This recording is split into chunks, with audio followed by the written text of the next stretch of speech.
वर्तमान समय में निर्वाचन आयुक्त के रूप में कार्यरत राजीव कुमार जल्द ही मुख्य निर्वाचन आयुक्त के रूप में कार्यभार संभालेंगे। अब जानते हैं भारत के निर्वाचन आयोग के बारे में। भारतीय निर्वाचन आयोग एक स्वायत्त संवैधानिक प्राधिकरण है, मतलब कि यह एक स्वतंत्र निकाय है। भारतीय निर्वाचन आयोग भारत में लोकसभा, राज्यसभा, राज्य विधानसभाओं, देश में राष्ट्रपति और उपराष्ट्रपति के पदों के लिए निर्वाचन का संचालन करता है, मतलब कि चुनाव करवाता है। अब जानते हैं कि आखिर संविधान में कहां पर निर्वाचन आयोग के बारे में कहा गया है। भारतीय संविधान के अनुच्छेद 324 में भारतीय निर्वाचन आयोग का प्रावधान है। संविधान के अनुसार निर्वाचन आयोग की स्थापना 25 जनवरी 1950 को की गई थी। इसीलिए 25 जनवरी को राष्ट्रीय मतदाता दिवस के रूप में मनाया जाता है। इसके साथ ही आप सभी यह जरूर ध्यान दें कि निर्वाचन आयुक्त की नियुक्ति राष्ट्रपति द्वारा की जाती है। बात करते हैं भारतीय निर्वाचन आयोग की संरचना के बारे में। प्रारंभ में निर्वाचन आयोग एक सदस्यीय था। 16 अक्टूबर 1989 को इसे 3 सदस्यीय कर दिया गया। इसके बाद कुछ समय के लिए इसे पुनः 1 सदस्यीय कर दिया गया। 1 अक्टूबर 1993 से यह पुनः 3 सदस्यीय आयोग के रूप में आया।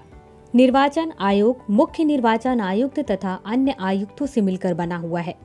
मुख्य निर्वाचन आयुक्त तथा अन्य निर्वाचन आयुक्त की नियुक्ति राष्ट्रपति द्वारा की जाती है। जब कोई अन्य निर्वाचन आयुक्त इस प्रकार नियुक्त किया जाता है तो मुख्य निर्वाचन आयुक्त निर्वाचन आयोग के अध्यक्ष के रूप में कार्य करता है।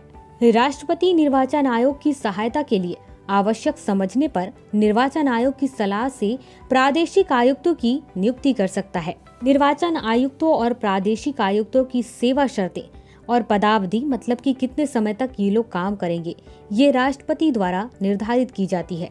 मुख्य निर्वाचन आयुक्त निर्वाचन आयोग के अध्यक्ष होते हैं, फिर भी उनकी शक्तियां अन्य निर्वाचन आयुक्त के समान ही होती है।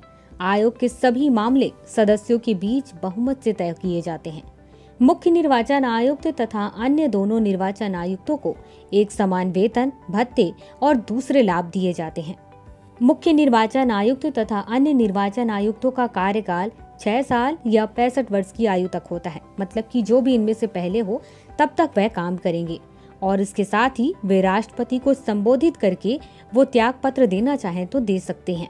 मुख्य निर्वाचन आयुक्त को उनके पद से उसी रीति या उसी नियम से हटाया जा सकता है या उसी आधार पर हटाया जा सकता है जिस आधार पर सर्वोच्च न्यायालय के, मतलब सुप्रीम कोर्ट के न्यायाधीश को हटाया जाता है। इसके साथ ही आप सभी लोग ध्यान दें कि निर्वाचन आयोग की योग्यता एवं शपथ का प्रावधान संविधान में नहीं है। बात करते हैं चुनाव संबंधित कुछ महत्वपूर्ण समितियों और आयोग के बारे में। के संथानम समिति, तारकुंडे समिति, चुनाव सुधार पर दिनेश गोस्वामी समिति, राजनीति के अपराधीकरण पर वोहरा समिति, चुनाव में राज्य वित्त पोषण पर इंद्रजीत समिति, चुनाव सुधारों पर विधि आयोग की रिपोर्ट और उसके बाद शासन में नैतिकता पर वीरप्पा समिति, चुनाव कानूनों और चुनाव सुधार पर तनखा समिति। ये सभी समितियां चुनाव से संबंधित थीं। इसके अलावा चुनाव से संबंधित कुछ और भी इम्पोर्टेंट टॉपिक्स पर बात करते हैं। 61वां संविधान संशोधन 1989 द्वारा मतदान की आयु 21 वर्ष से घटा करके 18 वर्ष कर दिया गया। स्वतंत्रता के बाद पहले मुख्य चुनाव आयुक्त सुकुमार सेन थे, जिन्होंने 1950 से 1958 तक काम किया। भारतीय निर्वाचन आयोग का नोडल एजेंसी विधि एवं न्याय मंत्रालय है।